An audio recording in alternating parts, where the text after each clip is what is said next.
يصلون على النبي يا أيها الذين آمنوا صلوا عليه وسلموا تسليما.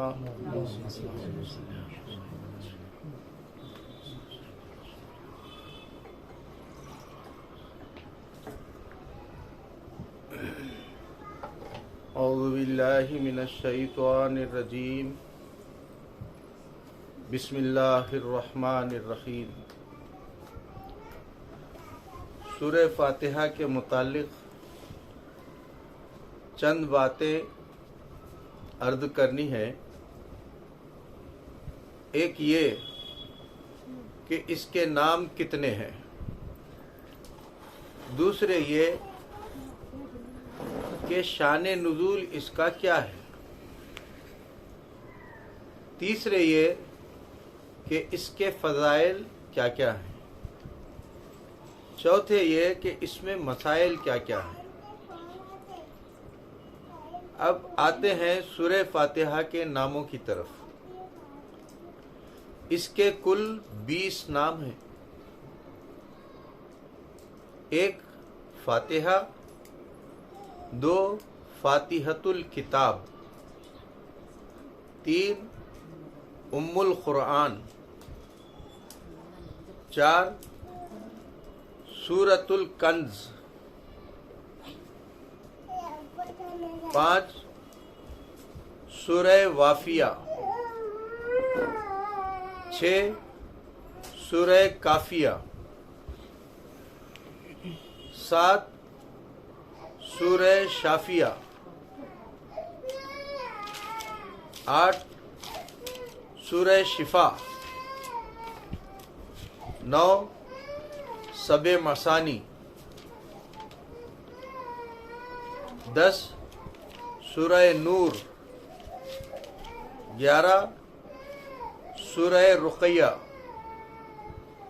12 سورہ الحمد،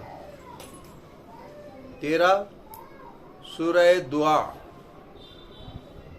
14 سورہ للتعلیم المسئلہ، 15 سورہ مناجات، 16 سورہ تفویض،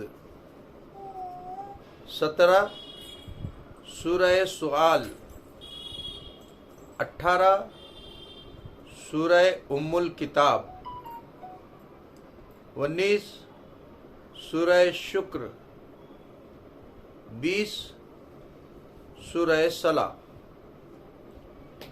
اس سورت میں 7 آیتیں، 27 کلمے اور 140 حروف ہیں،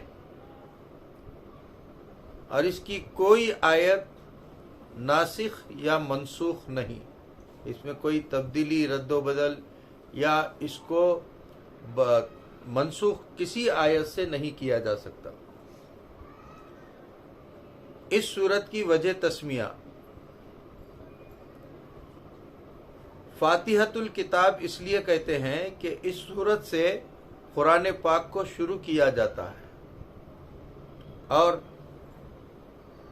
اس لیے کہ بعض روایات کی روح سے سب سے پہلے یہی اتری.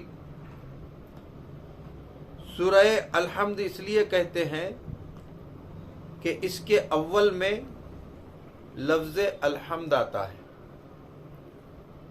ام القرآن اس لیے کہتے ہیں کہ ام کے معنی ہے اصل کے، اور یہ سورت سارے قرآن پاک کی اصل ہے، اس لیے کہ جس قدر مضامین سارے قرآن شریف میں تفصیل وار ہیں وہ سب اجمالاً یہاں آ گئے ہیں.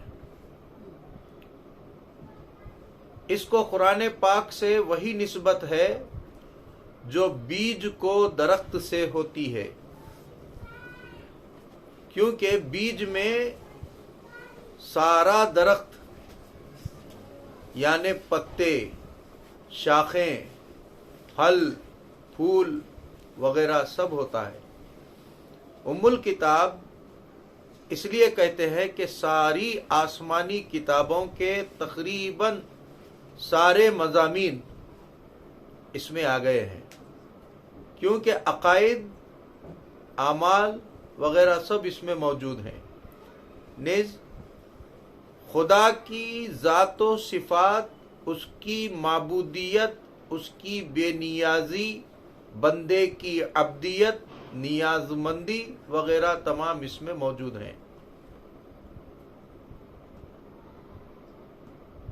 سب مثانی اس لیے کہتے ہیں کہ اس لفظ کے معنی ہے 7 مکرر آیتیں، چونکہ اس میں 7 آیتیں ہیں اور 2 بار یہ نازل ہوئی، اس لیے اس کا یہ نام ہوا۔ نیز نماز میں ہر رکعت میں اس سورت کی تکرار ہوتی ہے۔ نیز آدھی سورت میں رب کی حمد و ثنا ہے، باقی آدھی میں بندے کی عرض و معروض، تو گویا آدھی خالق کے لیے ہے اور آدھی مخلوق کے لیے، لہذا اس کو 7 مثانی کہا جاتا ہے۔ نیز اس طرح کی صورت کسی اور آسمانی کتاب میں نہ آئی۔ نیز سورہ فاتحہ کا ثواب قرآن کے 7ویں حصے کے برابر ہے، لہذا جو شخص اسے 7 بار پڑھ لے وہ پورے قرآن کا ثواب پائے گا۔ نیز اس کی آیتیں بھی 7 ہیں اور دوزخ کے دروازے بھی 7۔ جو شخص ان 7 آیتوں کے پڑھنے کا پابند ہوگا، انشاءاللہ اس پر دوزخ کے 7 دروازے بند ہو جائیں گے۔ حدیث شریف میں ہے کہ ایک بار جبرائیل امین نے بارگاہ نبوت صلی اللہ علیہ وسلم میں عرض کیا کہ میں آپ کی امت پر دوزخ کے عذاب کا خوف کرتا تھا۔ جب سورہ فاتحہ اتری تو مجھے اطمینان ہو گیا، کیونکہ یہ 7 آیتیں جہنم کے 7 طبقوں کا قفل ہیں۔ سورہ وافیہ، وافیہ کے معنی پوری ہونے والی۔ اس صورت میں یہ خصوصیت ہے کہ ہر رکعت میں پوری ہی پڑھی جاتی ہے۔ دوسری صورتیں اگر 2 رکعت میں آدھی آدھی یا کم و بیش پڑھ دی جائیں تو جائز ہوتا ہے۔ سورہ کافیہ، اس کو کافیہ اس لیے کہتے ہیں کہ یہ دوسری صورتوں کے بدلے میں کافی ہوتی ہے، لیکن اور کوئی صورت اس کا بدل نہیں ہو سکتی۔ سورہ شافیہ اس لیے کہتے ہیں کہ یہ زہر اور صدہا قسم کی بیماریوں کا علاج ہے۔ ایک صحابی نے دیکھا کہ ایک آدمی مرگی کے دورے میں گرفتار ہے، تو اس کے کان میں یہ سورت پڑھ دی اور اس کو آرام ہو گیا۔ حضور صلی اللہ علیہ وسلم کی خدمت میں یہ واقعہ عرض کیا تو فرمایا یہ سورت ہر بیماری کی دوا ہے۔ نیز یہ سورت جسمانی اور روحانی تمام بیماریوں کا علاج ہے۔ انشاءاللہ اس کی تحقیق اس کے فوائد میں بیان کی جائے گی۔ سورہ صلاح، اس کو اس لیے کہتے ہیں کہ اس کا پڑھنا ہر نماز میں ضروری ہے۔ سورہ سوال اس لیے کہتے ہیں کہ اس میں بندوں کو حق تعالی سے دعا مانگنے کا طریقہ بتایا گیا ہے کہ جب دعا کرنی ہو تو پہلے خداوند تعالی کی حمد کرے، اپنی محتاجی اور بندگی کا ذکر کرے، پھر اپنی حاجت عرض کرے اور دنیاوی حاجت کے مقابلے میں آخرت کی حاجتیں زیادہ مانگے۔ سورہ شکر اور سورہ دعا اس لیے کہتے ہیں کہ اس میں بندوں کو رب تعالی کا شکر کرنے اور دعا مانگنے کا طریقہ سکھایا گیا ہے، وغیرہ وغیرہ۔ شان نزول، اس کے نزول کے بارے میں 3 قول ہیں۔ ایک یہ کہ یہ مکہ مکرمہ میں ہجرت سے پہلے نازل ہوئی، بلکہ بعض علماء فرماتے ہیں کہ سب سے پہلے سورہ فاتحہ ہی نازل ہوئی۔ چنانچہ اس کا واقعہ یہ بیان کیا جاتا ہے کہ ایک روز حضور صلی اللہ علیہ وسلم حضرت خدیجہ رضی اللہ تعالی عنہا کے پاس تشریف لائے اور فرمایا کہ جب میں تنہائی میں بیٹھتا ہوں تو غیبی آواز سنتا ہوں کہ کوئی کہتا ہے پڑھو۔ اس کی خبر ورقہ ابن نوفل کو دی گئی جو کہ حضرت خدیجہ رضی اللہ تعالی عنہا کے رشتے میں بھائی تھے۔ ورقہ نے عرض کیا کہ اب جب کبھی یہ آواز آئے تو آپ اطمینان سے سنتے رہیں۔ چنانچہ پھر یہ ہوا کہ حضرت جبرائیل علیہ السلام حاضر خدمت ہوئے اور عرض کیا پڑھیے بسم اللہ الرحمن الرحیم الحمدللہ رب العالمین۔ اس روایت سے معلوم ہوا کہ سب سے پہلے فاتحہ نازل ہوئی، مگر دوسری روایت سے معلوم ہوتا ہے کہ سب سے پہلے سورت اقرا نازل ہوئی۔ دوسرا قول یہ ہے کہ یہ سورت ہجرت کے بعد مدینہ منورہ میں اتری، لیکن اس پر اعتراض یہ ہے کہ نماز مکہ مکرمہ میں شب معراج میں فرض ہو چکی تھی اور نماز میں اس کا پڑھنا ضروری ہے۔ اگر یہ سورت مدنی ہو تو مسلمانوں نے اتنے روز تک کیا پڑھا؟ تیسرا قول یہ ہے کہ یہ سورت ہجرت سے پہلے مکہ مکرمہ میں اور ہجرت کے بعد مدینہ طیبہ میں 2 بار نازل ہوئی، اس لیے اس کو 7 مثانی کہتے ہیں، کیونکہ یہ 7 آیتیں ہیں اور 2 دفعہ اتری ہیں، اور 2 بار اترنے میں حکمت یہ ہے کہ مسلمانوں کے اس کی شان کا پتہ لگ جائے اور حضور صلی اللہ علیہ وسلم کی عظمت بھی معلوم ہو جائے، کیونکہ قرآن پاک کی آیتیں حقیقت میں حضور صلی اللہ علیہ وسلم کے لیے ربانی تحفہ ہیں۔ نوٹ: اس سے معلوم ہوا کہ قرآن پاک کا اترنا محض حضور صلی اللہ علیہ وسلم کے علم کے لیے نہیں تھا، بلکہ اس میں اور بھی حکمتیں ہیں۔ سورت آیت مکی مدنی قرآن پاک کی اس عبارت کو کہتے ہیں جس میں بات پوری تو ہو جائے مگر اس کا کوئی علیحدہ نام نہ رکھا گیا ہو، جیسے ہم لوگ جملہ یا کلام بولتے ہیں اور اس کو آیت اس لیے کہتے ہیں کہ آیت کے معنی ہے نشانی، اور قرآن پاک کا ہر جملہ قرآن پاک کی حقانیت لانے والے کی حقانیت اور بھیجنے والے کی حقانیت کی نشانی ہے۔ سب سے چھوٹی آیت مدحامتان ہے اور سب سے بڑی آیت مدائنہ جو سورہ بقرہ کے آخری رکوع میں ہے۔ سورت سور سے بنا ہے، اس کے معنی ہوتے ہیں گھیرنے والی چیز، اسی لیے شہر کے آس پاس کی دیوار شہر پناہ کو سور البلد کہتے ہیں، کیونکہ وہ شہر کو گھیرے ہوئے ہوتی ہے۔ قرآن پاک کی اصطلاح میں سورت قرآن پاک کی وہ عبارت کہلاتی ہے جس میں مضمون پورا ہو گیا ہو اور اس کا نام بھی کچھ رکھ دیا گیا ہو، جیسے سورہ فلق، سورہ بقرہ وغیرہ۔ سورت اور آیات 2 قسم کی ہیں، مکی و مدنی۔ مکی وہ ہیں جو ہجرت سے پہلے اتری، خواہ کہیں اتری ہو۔ مدنی وہ ہیں جو ہجرت کے بعد اتری، خواہ وہ کہیں اتری ہو۔ لہذا جب ہجرت کے بعد نبی پاک صلی اللہ علیہ وسلم مکہ مکرمہ تشریف لائے اور وہیں کوئی آیت آئی تو اگرچہ وہ اتری ہے مکہ مکرمہ میں، لیکن یہ مدنی کہلائے گی، کیونکہ شہریت کے اعتبار سے ہجرت کے بعد آئی اور حضور صلی اللہ علیہ وسلم اس وقت شریعت کے اعتبار سے مدنی تھے۔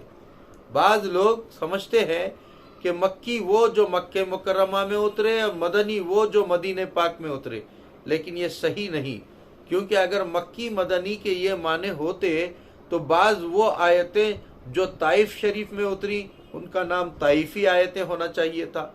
لہذا سورہ فاتحہ مکی بھی ہے مدنی بھی۔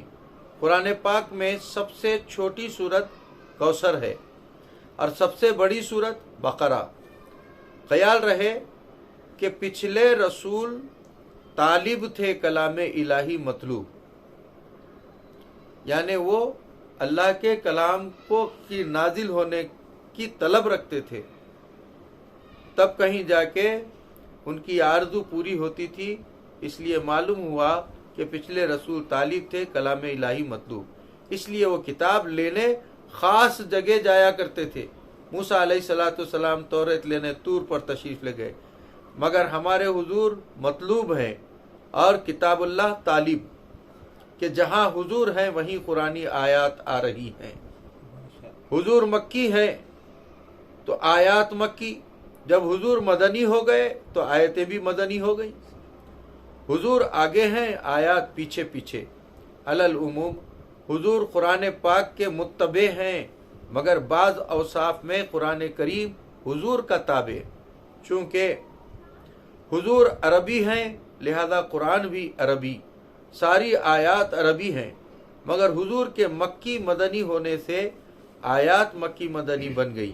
بہت سی آیتیں حضور کی مرضی کے مطابق اتری، جیسے تبدیلی قبلہ جو آپ کی مرضی تھی وغیرہ کی آیات اتری۔ سورتوں کے نام، قرآن پاک کی سورتوں کے نام اس کے بعض مضامین یا بعض مقاصد یا بعض الفاظ سے رکھ دیے جاتے ہیں۔ مثلا اس سورت کا نام الحمد بھی ہے، اس لیے کہ اس میں لفظ الحمد آ گیا ہے۔ سورہ بقرہ کا نام سورہ بقرہ ہے، اس لیے کہ اس میں کسی جگہ گائے کا ذکر آ گیا ہے۔ اور قل هو اللہ کا نام سورہ اخلاص ہے، اس لیے کہ اس کا مقصود ہے اپنے دین کو خالص اللہ کے لیے بنانا۔ سورت کے نام کا یہ مطلب نہیں ہوتا کہ اس میں اول سے آخر تک وہی مضمون ہو۔ سورہ بقرہ میں صدہا مضامین بیان ہوئے، مگر اس کا نام سورہ بقرہ رکھا گیا۔ اس کی مثال یوں سمجھو کہ طبیب اپنی مرکب دوا کے نام مختلف حیثیت سے رکھتے ہیں۔ ایک دوا کا نام ہے جوارش کمونی، یعنی زیرے کی جوارش، تو اس کا یہ مطلب نہیں کہ اس میں صرف زیرہ ہی ہے، دوائیں اور بھی ہیں، مگر ایک جز سے اس کا نام رکھ دیا گیا ہے۔ ایک دوا کا نام ہے شربت شفا، چونکہ اس سے شفا مقصود ہے، اسی لیے اس کا نام شربت شفا ہوا۔ بعض دواؤں کا نام ہے تریاق نزلہ، اس کا مقصد یہ ہے کہ یہ دوا نزلے میں استعمال کیجئے، یہ بیماری کے نام سے دوا کا نام ہوا۔ جس طرح کہ طبیب اپنی دواؤں کے نام چند وجہوں سے رکھتے ہیں، ایسے ہی طبیب روحانی حضور صلی اللہ علیہ وسلم نے اپنے قرآن پاک کی سورتوں کے نام چند وجہوں سے رکھے، اس بات کا خیال رہے۔ سورہ فاتحہ کی آیتیں، یہ سب مانتے ہیں کہ سورہ فاتحہ میں 7 آیتیں ہیں، اس کا نام ہی سبع مثانی ہے، لیکن اس میں اختلاف ہے کہ 7 آیتیں کون سی ہیں۔ حضرت امام شافعی رحمۃ اللہ علیہ کے نزدیک بسم اللہ پہلی آیت ہے، اور صراط الذین سے وللضالین تک ایک آیت، یعنی علیہم پر وقف نہیں، بلکہ ان کے یہاں بسم اللہ ہر سورت کی پہلی آیت ہے۔ اسی لیے ان کے مذہب میں امام بسم اللہ کو بلند آواز سے پڑھتا ہے، اور حضرت امام اعظم ابو حنیفہ رحمۃ اللہ علیہ کے نزدیک بسم اللہ اس سورت کا جز نہیں بلکہ آیت الحمدللہ ہے اور علیہم پر وقف ہے۔ سورہ فاتحہ کے فضائل اور فوائد، اس سورت کے فضائل بے شمار ہیں، کچھ تفسیر کبیر وغیرہ سے نقل کیے جاتے ہیں۔ مسلم شریف میں ہے کہ ایک مرتبہ ایک فرشتے نے آسمان سے نازل ہو کر بارگاہ نبوت میں عرض کی کہ یا رسول اللہ مبارک ہو، آپ کو دونوں ایسے ملے کہ جو کسی نبی کو نہ ملے، ایک سورہ فاتحہ اور دوسرا سورہ بقر کی آخری آیتیں۔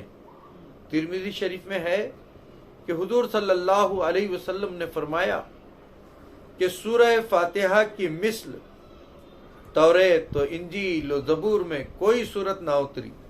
تفسیر کبیر میں ہے رب تبارک و تعالی نے آسمان سے 104 کتابیں اور صحیفے اتارے، مگر 100 کتابوں کے علوم 4 میں رکھے، یعنی توریت و انجیل و زبور۔ تو قرآن پھر ان 3 کے علوم قرآن پاک میں رکھے، پھر قرآن پاک کے علوم مفصل سورہ حجرات سے والناس تک میں رکھے، پھر مفصل کے علوم سورہ فاتحہ میں رکھے گئے، لہذا جس نے سورہ فاتحہ سیکھ لی اس نے گویا ساری آسمانی کتابیں سیکھ لی، اور جس نے سورہ فاتحہ پڑھ لی اس نے تمام آسمانی کتابیں پڑھ لی۔ نیز یہ سورت بالکل رحمت کی سورت ہے، اس لیے اس میں رب تبارک و تعالیٰ کے قہر اور جبر اور دوزخ کے عذاب وغیرہ کا ذکر نہیں ہے، بلکہ اس میں وہ حرف بھی نہیں آئے جو جہنم وغیرہ کے اول میں آتے ہیں۔ چنانچہ اس سورت میں سات حروف نہیں ہے، سا، جیم، خ، ز، شین، ذوئے، فا، کیونکہ سا صبور کا پہلا حروف ہے جس کے معنی ہے ہلاکت، جیم جہنم کا پہلا حروف ہے جس کے معنی ہے دوزخ، خ قذبیہ کا پہلا حرف ہے جس کے معنی ہے رسوائی، زفیر اور زخوم کا پہلا حروف ہے، زفیر دوزخیوں کی آواز اور زخوم تھوہر جہنمیوں کی غذا، شین شہیق کا پہلا حرف ہے جس کے معنی ہے جہنمیوں کی آواز، ذوئے ذل کا جو کہ قرآن پاک میں اس طرح مذکور ہے، ذل ذی ثلاث شعب، اور ظلم کا پہلا حرف ہے ذوئے۔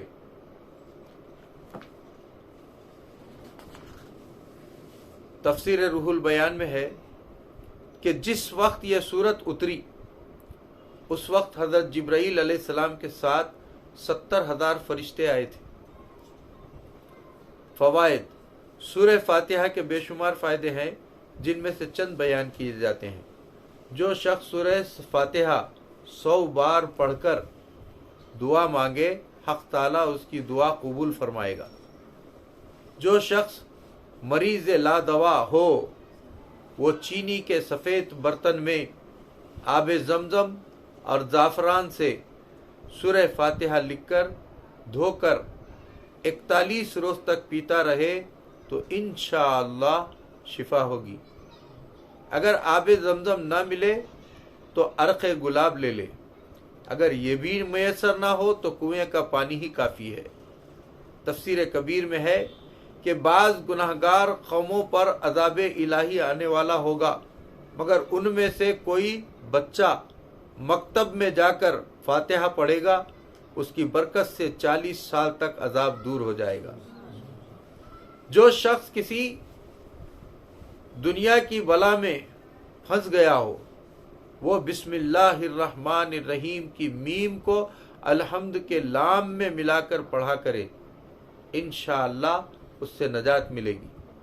بعض صوفیاء کرام کے یہاں یہ عمل ہوتا ہے، اگر کسی شہر میں طاعون یا کوئی اور وبائی بیماری پھیلے تو ایک تاشا یا نقارے پر دائرے کی شکل میں سورہ جمعہ بعد میں سورہ فاتحہ کو لکھتے ہیں اور بیچ میں 15 کا نقش بناتے ہیں، پھر ایک دمبے کے سامنے یہ تاشا بجاتے ہیں اور تاشا بجاتے ہوئے اس دمبے کو گلی کوچے میں گشت کراتے ہیں۔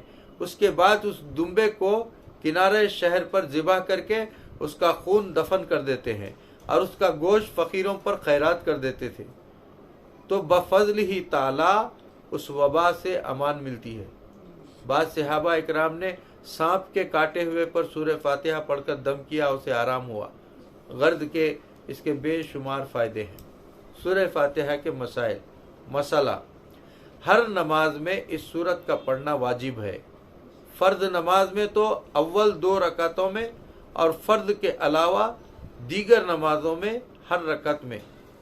مسئلہ: امام کے پیچھے مقتدی کو سورہ فاتحہ پڑھنا سخت منع ہے۔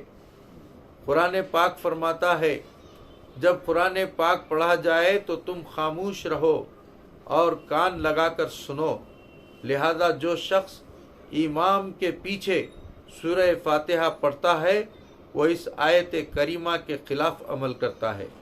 مسلم شریف میں ہے کہ اذ قرأت الامام فاستخوا جب امام قرأت قرآن کریم کرے تو تم خاموش رہو۔ دوسرے حدیث شریف میں آتا ہے قرأت الامام لہو قرأت، امام کا قرآن پاک پڑھنا مقتدی کا پڑھنا ہے۔ نیز تقریباً 80 جلیل القدر صحابہ اکرام سے منقول ہے کہ وہ حضرات امام کے پیچھے سورہ فاتحہ کو پڑھنے سے منع فرماتے تھے۔ ان میں سے حضرت علی مرتضیٰ اور عبداللہ ابن مسعود وغیرہ رضی اللہ عنہم اجمعین بھی ہیں۔ دیکھو شامی جلد اول باب القرات، اور اگر احادیث کی پوری تحقیق کرنا منظور ہو تو طحاوی شریف، صحیح الباری اور موطا امام محمد وغیرہ دیکھو۔ نیز اگر مقتدی پر سورہ فاتحہ پڑھنا ضروری ہوتا تو جو شخص رکوع میں امام سے ملتا وہ رکعت نہ پاتا، کیونکہ اس کا فرض یعنی سورہ فاتحہ پڑھنا رہ گیا، تو فرض اگر چھوٹ گیا تو نماز کہاں سے ہوتی؟ یا نیز بادشاہوں کی بارگاہ میں حاضر ہونے والے دربار کے آداب سب بجا لاتے ہیں اور سلام سب عرض کرتے ہیں، مگر کلام ان سب کی طرف سے ایک ہی کرتا ہے۔ نماز میں بھی بارگاہ الہی میں حاضری ہے، لہذا نماز کے ارکان، رکوع، سجدہ، قیام وغیرہ سب ادا کریں، کیونکہ یہ اس کے دربار کے آداب ہیں، اور التحیات وغیرہ سب پڑھیں، کیونکہ یہ اس دربار کا سلام وغیرہ ہے۔ مگر قرآن پاک کی تلاوت فقط ایک امام ہی کرے، کیونکہ یہ عرض و معروض ہے۔ حدیث شریف میں جو ہے کہ بغیر سورہ فاتحہ نماز نہیں ہوتی، یہ ہمارے خلاف نہیں، کیونکہ جب امام نے سورہ فاتحہ پڑھ لی تو یہ نماز سورہ فاتحہ سے خالی نہ رہی۔ نیز یہ حدیث تو فرماتی ہے کہ سورہ فاتحہ نماز میں ضرور پڑھی جائے، اور قرآن کریم فرماتا ہے کہ جب قرآن پاک پڑھا جائے تو تم سنو اور خاموش رہو۔ ان دونوں کو اس طرح جمع کر لو کہ امام اور اکیلا نمازی سورہ فاتحہ پڑھے اور مقتدی خاموش رہے، قرآن پاک پر عمل ہو گیا اور حدیث شریف پر بھی۔ نیز حدیث فرماتی ہے کہ بغیر سورہ فاتحہ نماز نہیں ہوتی، لیکن قرآن کریم فرماتا ہے فَقْرَؤُوا وَمَا تَيَسَّرَ مِنَ الْقُرْآنِ، کہ جس قدر قرآن پاک میسر ہو پڑھ لو۔ لہذا اس حدیث شریف اور قرآن پاک کو اس طرح جمع کیا جائے گا کہ مطلقاً قرآن پاک پڑھنا تو فرض اور سورہ فاتحہ پڑھنا واجب۔ نیز ایک حدیث شریف میں یہ بھی آتا ہے کہ نماز بغیر سورہ فاتحہ اور دوسری سورت کے ملائے نہیں ہوتی، حالانکہ دوسری سورت کا ملانا کسی کے نزدیک بھی مقتدی کے لیے ضروری نہیں، بلکہ مقتدی کے لیے منع ہے۔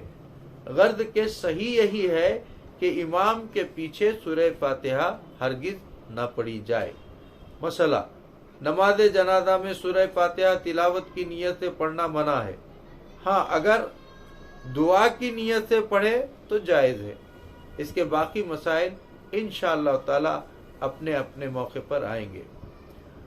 سورہ فاتحہ میں پہلی آیت الحمدللہ، ایک آیت کا صرف ایک یہ حرف ہے کہ الحمدللہ، ایک لفظ، سب خوبیاں اللہ کے لیے، سب خوبیاں اللہ کو۔ اس آیت میں 4 باتیں قابل غور ہیں۔ ایک، قرآن کریم میں سب سے پہلے یہ آیت کیوں آئی؟ 2، اس کی عالمانہ اور صوفیانہ تفسیر کیا ہے؟ 3، اس سے مسلمانوں کو فائدے اور سبق کیا کیا حاصل ہوئے؟ 4، ان پر سوالات کیا ہیں، ان کے جوابات کیا ہیں؟ نمبر 1، چند وجہوں سے اس آیت کو سب سے پہلے رکھا گیا ہے۔ ایک یہ کہ حضرت آدم علیہ السلام کو پیدا ہوتے ہی چھینک آئی، تو آپ نے فرمایا الحمدللہ رب العالمین۔ اسی لیے ہم کو بھی حکم ہے کہ چھینک کر یہ پڑھیں اور سننے والا یہ جواب دے یرحمکم اللہ، پھر چھینکنے والا جواب دے یہدیکم اللہ ویصلح بالکم۔ معلوم ہوا کہ یہ پہلا کلمہ ہے جو حضرت انسان کے منہ سے نکلا۔ رب تعالیٰ نے اپنے کلام کو بھی اسی سے شروع فرمایا۔ دوسرے یہ کہ الحمدللہ میں 8 حروف ہیں، اور جنت کے دروازے بھی 8 ہیں۔ تو جو شخص صفائی قلب سے اسے پڑھے گا وہ انشاءاللہ تعالی جنت کے 8 دروازوں کا مستحق ہوگا۔ اس میں اشارہ اس طرف کہ قرآن پاک شروع کرتے ہی پڑھنے والا جنت کا مستحق ہو چکا۔ اب آگے جس قدر پڑھے گا رب تعالیٰ کے فضل و کرم میں زیادتی ہوگی۔ تیسرے یہ کہ عبادت کی جان اللہ کی تعریف ہے، اسی کو قرآن کریم نے پہلے بیان کیا۔ چوتھے یہ کہ اس میں مسلمانوں کو سبق ہے کہ اپنا ہر کام خدا کی حمد سے شروع کیا کریں، کیونکہ رب کی کتاب بھی اسی سے شروع ہوتی ہے۔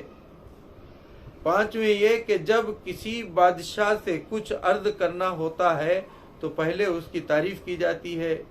اسی طرح جب کسی کو خط لکھتے ہیں تو اولاً اس کے القاب لکھتے ہیں، بعد میں اپنا مطلب لکھتے ہیں، چونکہ سورہ فاتحہ میں بھی بندوں کو دعا سکھائی گئی ہے، اس لیے اسے حمد سے شروع کیا گیا۔ تفسیر عالمانہ، اس کی عالمانہ تفسیر تو یہ ہے کہ اس میں 3 کلمے ہیں، الف لام حمد للہ، ہر ایک کی علیحدہ علیحدہ تحقیق کی جاتی ہے۔ الف لام میں 2 احتمال ہیں، ایک یہ کہ یہ استغراقی ہے، دوسرے یہ کہ عہدی ہے۔ اگر استغراقی ہے تو معنی یہ ہوں گے کہ ہر حمد ہر زمانے میں، ہر حالت میں، ہر حمد کرنے والے سے خاص ہے۔ اللہ کے لیے حمد کا عام ہونا الف لام سے حاصل ہوا، اور حمد کے عام ہونے سے حامد کا عموم حاصل ہو گیا کہ ہر تعریف اللہ کی طرف لوٹتی ہے، اور جملہ اسمیہ سے ہمیشگی معلوم ہوئی۔ تو اب کلام کا مقصود یہ ہوا کہ کوئی بھی تعریف کرے، کسی حالت میں کرے، سب تعریف اللہ ہی کی ہوئی۔ وہ اس طرح کہ اگر رب کی تعریف کرو تو ظاہر ہے کہ وہ تعریف بلا واسطہ رب کی تعریف ہے۔ اگر اس کی کسی مخلوق کی تعریف کرو، کسی ولی، چاند، سورج، موتی وغیرہ، جس کی بھی تعریف کی جائے، بالواسطہ رب کی ہی تعریف ہے، کیونکہ چیز کی تعریف حقیقت میں بنانے والے کی تعریف ہوتی ہے۔ مکان کی تعریف حقیقت میں اس کاریگر کی تعریف ہے جس نے وہ مکان بنایا۔ خط کی تعریف میں اس کے لکھنے والے کی تعریف ہے جس نے اسے لکھا۔ اسی طرح دنیا کی ہر چیز کی تعریف حقیقت میں اس کے بنانے والے کی تعریف ہی ہے۔ اسی لیے حضور علیہ الصلاۃ والسلام کی نعت شریف یعنی حقیقت میں وہ رب کی تعریف ہے۔ پھر زبان سے تعریف کرو تو اللہ کی تعریف، ہاتھ پیر سے اپنی عاجزی کا اظہار کرو، مثلا نماز پڑھو، روزہ رکھو تو رب کی تعریف، اس کی اطاعت میں مال خرچ کرو، مثلا زکوٰۃ، صدقہ، فطرہ، قربانی ادا کرو تو یہ رب کی تعریف ہے۔ خانہ کعبہ کا طواف، حضور پاک کی عظمت، ماہ رمضان کا ادب اور احترام، اولیاء اللہ کے تبرکات اور ان کی قبور کی تعظیم حقیقت میں رب کی عملی تعریف ہے۔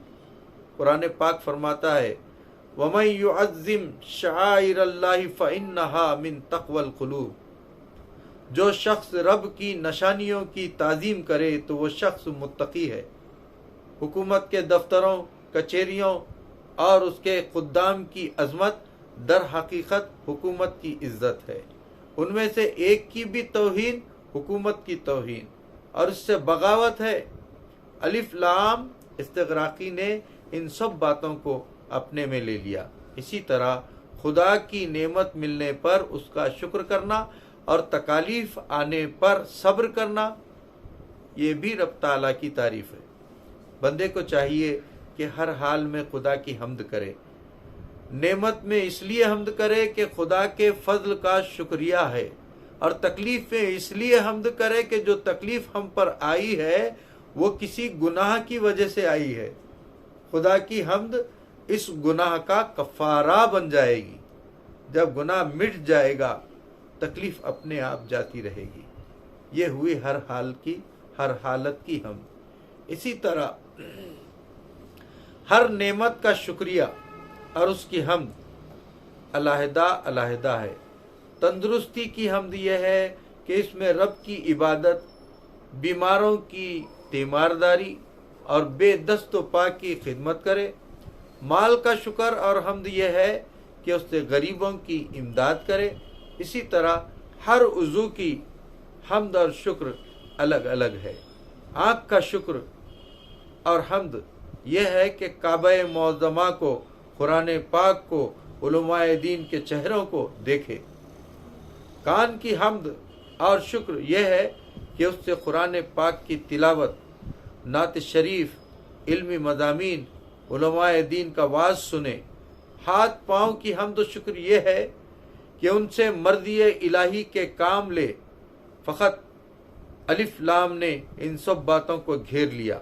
انسان کی پیدائش سے پہلے نہ معلوم کون کون سی چیزیں دنیا میں کب کب آباد تھیں، اور اب بھی نامعلوم اس عالم میں کس قدر مخلوقات ہیں. ان کو ان کا پیدا کرنے والا ہی جانتا ہے. اور ہر چیز خدا کی تعریف کرتی ہے اور ہمیشہ سے کرتی ہے اور کرتی رہے گی. غرض کہ جب سے وقت بنا اور جب تک وقت رہے گا رب کی حمد ایک آن کے لیے بند نہ ہوگی. وَإِن مِّن شَيْءٍ إِلَّا يُسَبِّحُ بِحَمْدِهِ. ہر چیز رب کی حمد اور تعریف کرتی ہے. یہ ہوا اس حمد کے زمانے کا عموم. ان سب کو جملہ اسمیہ نے گھیر لیا. دوسرا احتمال یہ ہے کہ الف لام میم احدی ہو، تب اس کے معنی یہ ہوں گے کہ وہ خاص حمد اللہ کی ہے. یعنی رب تعالی ہر حمد قبول نہیں فرماتا بلکہ کوئی خاص حمد اس کے ہاں مقبول ہوتی ہے. اور وہ خاص حمد کون سی ہے؟ وہ حمد ہے جو اس کے محبوب صلی اللہ علیہ وسلم نے اپنے رب کی یا ان کے بتانے سے کوئی اور کرے. اس لیے آپ کا اس میں شریف ہے احمد، یعنی رب کی بہت حمد کرنے والے. اور رب کا نام ہے محمود، یعنی اپنے پیارے محبوب کا حمد کیا ہوا. حدیث شفاعت میں وارد ہے کہ رب تعالی قیامت کے دن ہم کو اپنی خاص حمدیں الہام فرمائے گا. ہم سجدے میں ان سے رب کی حمد کر کے اپنی امت کی شفاعت کریں گے. حقیقت بھی یہی ہے. آج ہندو، عیسائی، سکھ، آریہ وغیرہ تمام کفار اپنے اپنے خیال میں خدا کی تعریف کرتے ہیں، مگر ان میں سے کسی کی حمد قبول نہیں. حمد مسلمانوں ہی کی قبول ہے. کیوں؟ صرف اس لیے کہ مسلمان محبوب علیہ الصلوۃ والسلام کی بتائی ہوئی حمد کرتے ہیں، اور وہ لوگ ان سے علیحدہ ہو کر، یا اس کا مطلب یہ ہے کہ وہ حمد خدا کے ہاں مقبول ہے جو اس کے محبوب علیہ الصلوۃ والسلام کی نعت کے ساتھ ہو. جو حمد الہی نعت مصطفیٰ علیہ الصلوۃ والسلام سے خالی ہو مردود ہے. شیطان کی ساری عبادتیں بیکار ہو گئیں. تمام کفار کی ساری حمدیں غیر مقبول. کیوں؟ اس لیے کہ اس میں نعت کی چاشنی نہیں. اسی لیے کلمہ نماز، خطبہ، اذان، غرض کے مسلمانوں کی کوئی عبادت حضور علیہ الصلوۃ والسلام کی نعت سے خالی نہیں. ذکر خدا جو ان سے جدا چاہو نزدیو، ذکر خدا جو ان سے جدا چاہو نزدیو، واللہ ذکر حق نہیں کنجی سقر کی ہے. اگر سب پھیکے جب تک نہ مذکور ہو، نمکین حسن والا ہمارا نبی. حمد خدا روحانی غذا ہے، اور نعت مصطفیٰ علیہ الصلوۃ والسلام اس کا نمک ہے. بغیر نمک ساری غذا بیکار. بغیر نعت مصطفیٰ علیہ الصلوۃ والسلام ساری حمد غیر مقبول ہے. یعنی واقع میں تو سب حمدیں اللہ ہی کی ہے، لیکن مقبول حمد وہی ہے جو حضور صلی اللہ علیہ وسلم کی بتائی ہوئی۔ تیسرے معنی اس کے یہ بھی ہو سکتے ہیں کہ وہ خاص حمد اللہ کی ہے، یعنی ساری مخلوق میرے محبوب علیہ الصلوۃ والسلام کی حمد و ثنا کرے، مگر جیسی چاہیے ویسی نہیں کر سکتی۔ محبوب علیہ الصلوۃ والسلام کی کامل حمد وہی ہے جو رب نے کی، اس لیے رب کا نام ہے حامد اور حضور علیہ الصلوۃ والسلام کا نام ہے محمد، یعنی رب تعریف فرمانے والا کس کی؟ اپنے محبوب صلی اللہ علیہ وسلم کی، اور محمد صلی اللہ تعالی علیہ وسلم تعریف کیے ہوئے کس کے؟ اپنے رب کے۔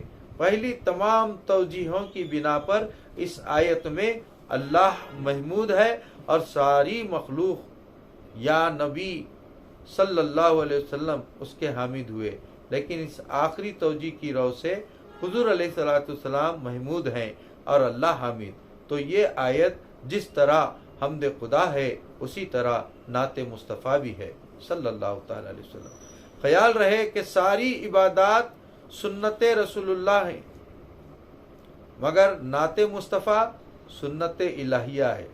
نیز ساری عبادتیں نبوت کے 13ویں سال سے آنا شروع ہوئی۔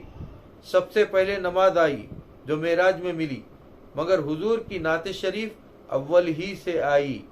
نیز ہماری موت کے بعد تمام عبادات ختم ہو جائیں گی، مگر نعت مصطفیٰ خبر و حشر و ہر جگہ، خصوصاً مقام محمود پر۔ 3 چیزوں میں فرق کرنا چاہیے: حمد و مدح اور شکر۔ حمد کے معنی ہے کسی کی اختیاری خوبی بیان کرنا، خواہ وہ کوئی نعمت دے یا نہ دے۔ شکر کے معنی ہے کسی کی اختیاری خوبی ظاہر کرنا، اس لیے کہ اس نے ہم کو کچھ دیا ہے۔ اور مدح کسی کی خوبی بیان کرنا، خواہ اختیاری ہو یا غیر اختیاری۔ موتی کی صفائی کی تعریف کی جائے تو یہ اس کی مدح ہے، اور جب کوئی ہم کو کچھ دے اور ہم اس کی تعریف میں کہہ دیں کہ آپ سخی ہیں، یا جھک کر اسے سلام کریں تو یہ اس کا شکر ہے۔ اور ویسے ہی کسی کی تعریف کریں کہ فلاں بڑا عالم ہے، یا اس کی حمد یا اس کی حمد ہے، یہ اس کی حمد ہے۔ لیکن اس آیت میں لفظ حمد تینوں معنوں کو شامل ہے، اسی لیے آگے اللہ کا نام ذاتی اور اس کی کس صفتوں کا ذکر کیا گیا۔ لفظ اللہ نے حمد کے حقیقی معنی کو بیان کیا، اور الرحمن اور الرحیم نے شکر کے معنی، اور مالک یوم الدین نے مدح کے معنی۔ اللہ کے لام میں 3 احتمال ہیں، یا خصوصیت کا لام ہو، یا استحقاق کا، یا ملکیت کا۔ تو معنی اس آیت کے یہ ہوں گے کہ تمام حمدیں اللہ کے ساتھ خاص ہیں، یا اللہ ان کا مستحق ہے، یا وہ اللہ کی ملکیت ہیں۔ اب جو شخص بھی غیر اللہ کو اپنا معبود جان کر اس کی تعریف کرے، گویا خدا کی امانت میں خیانت کرتا ہے، کیونکہ حمد ملک تو ہے خدا کی، حمد ملک ہے تو خدا کی ہے، اور اس نے صرف کی اور صرف کی اور جگہ۔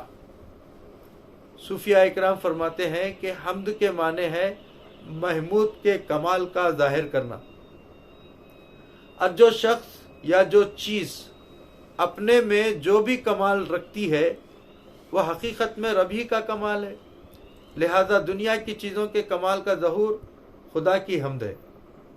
اس کا مطلب صاف یہ ہوا کہ کوئی شخص زبان سے خدا کی حمد کرے یا نہ کرے، رب تعالیٰ کی حمد ہے۔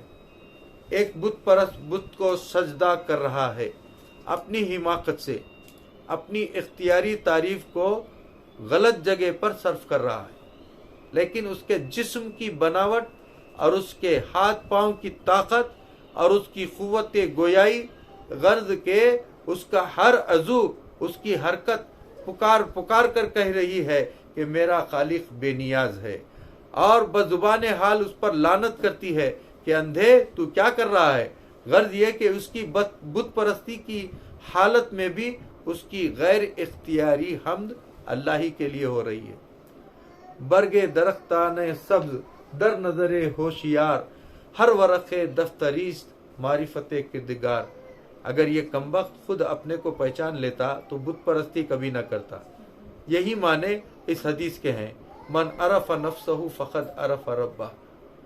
دوسری توجیہ، صوفیاء اکرام فرماتے ہیں کہ لا موجود الا اللہ، صرف حق تعالی ہی موجود ہے، دنیا کی سب چیزیں اس کا سایہ اور اعتبار ہیں، اور سائے کی تعریف حقیقت میں سائے والے کی تعریف، لہذا جس کی تعریف کرو رب ہی کی تعریف ہے، کیونکہ وہ اس کے وجود ہی کا ذل ہے۔ حقیقت محمدیہ اس کا اعتبار اول، باقی سارا عالم اس کے اعتبارات ہے۔ بلا تشبیہ یوں سمجھو کہ دھوپ میں ایک آئینہ رکھا ہے جس میں آفتاب کا عکس آ رہا ہے، اس کے مقابلے میں کسی کوٹری میں بہت سے رنگ برنگ آئینے رکھے ہیں، اس آئینے کی وجہ سے ان تمام آئینوں میں آفتاب کے عکس پہنچ رہے ہیں، لیکن چونکہ ان کے رنگ الگ الگ ہیں لہذا مختلف رنگ سے سورج کے عکس نظر آ رہے ہیں۔ دیکھو، اصل تو وہ آفتاب ہے جو آسمان پر چمک رہا ہے، اس کا پہلا سایہ دھوپ والے آئینے میں ہے اور اس کے دیے ہوئے عکس کوٹری کے سارے آئینوں میں ہیں۔ اب ان عکسوں میں سے جس کے حسن و جمال اور نور کی تعریف کرو وہ حقیقت میں آسمان والے اصل سورج کی تعریف ہے۔ اسی طرح حقیقی نور حق تعالی، اللہ نور السماوات والارض، حقیقت محمدیہ پہلا آئینہ، باقی سارا عالم وہ کوٹری والے رنگ برنگ کے آئینے ہیں۔ اب اگر بیچ میں یہ دھوپ والا آئینہ نہ ہو تو یہ کوٹری کے آئینے سب بے نور ہو جائیں۔ اس حدیث کا یہی مطلب ہے کہ انا نورم من نور اللہ وکل الخلائق من نوری، لہذا ثابت ہوا کہ ساری حمد اللہ کی ہے، کیونکہ وہ خود ہی حامد، خود ہی محمود اور خود ہی حمد ہے، لا موجود الا اللہ۔ ہماری اس تحریر سے حضور صلی اللہ علیہ وسلم کے ذرے ذرے میں موجود ہونے کا مسئلہ حل ہو گیا۔ اس مسئلے کو صوفیاء کرام مسئلہ وحدت الوجود کہتے ہیں۔ حقیقت میں یہ مسئلہ کسی حال والے سے سمجھنا چاہیے، حال کا دائرہ بہت تنگ ہے۔ مسائل فقہیہ، جمعہ کے خطبے میں حمد پڑھنا واجب ہے، اور خطبہ نکاح اور دعا اور ہر جائز کام کے اول و آخر میں اور کھانے پینے کے بعد حمد کرنا مستحب ہے۔ چھینک آنے کے بعد حمد کرنا سنت موقدہ ہے۔ اعتراض، آریوں نے اس پر چند اعتراض کیے ہیں۔ ایک تو یہ کہ یہ کلام اللہ کا نہیں، کسی بندے کا بنایا ہوا ہے۔ اگر خدا کا ہوتا تو اس طرح ہوتا، الحمدللہ۔ دوسرے یہ کہ آگے آ رہا ہے، ہم تجھی کو پوجتے ہیں، رب کس کو پوجتا ہے؟ تیسرے یہ کہ خدا اپنی تعریف اپنے آپ کرے، یہ غرور ہے، اور غرور کرنا اور شیخی مارنا بری بات ہے۔ جواب، یہ کلام اللہ کا ہے اور اپنے بندوں سے کہلوانے کے لیے اس طرح بولا گیا ہے، جیسے استاد شاگرد کو سامنے بٹھا کر کتاب خود پڑھتا ہے تاکہ شاگرد بھی اسی طرح پڑھے۔ نیز کبھی حاکم دوسرے کی زبان میں بات کرتا ہے۔ ممبری کے فارم چھپوائے جاتے ہیں، اس کی عبارت اس طرح ہوتی ہے کہ میں اقرار کرتا ہوں کہ سارے قوانین کی پابندی کروں گا، ہمیشہ خیر خواہ رہوں گا، وغیرہ وغیرہ۔ دیکھو، ان فارموں کا مضمون بنانے والا کوئی اور ہے، لیکن چونکہ ممبروں سے یہ کہلوانا مقصود ہے اس لیے اس کی زبان میں یہ لفظ لکھے گئے۔ تو اس آیت کا مطلب یہ ہے کہ اے بندو، ہماری بارگاہ میں آ کر اس طرح کہا کرو۔ رب تعالی اگر اپنی ذات و صفات خود ہم سے بیان نہ فرماتا تو ہمیں اس کا پتہ کیسے چلتا؟ یہ شیخی نہیں ہے بلکہ بندوں کو اپنی پہچان کرانی ہے۔ ایک بادشاہ اپنی رعایا سے کہتا کہ مجھے تم فلاں فلاں اختیارات ہیں، میری یہ شان ہے۔ اس سے مقصود یہ ہوتا ہے کہ رعایا ان باتوں سے خبردار ہو کر اس کی اطاعت کرے۔ اسی طرح یہاں بھی ہے، غرض کہ یہ اعتراض محض حماقت ہے۔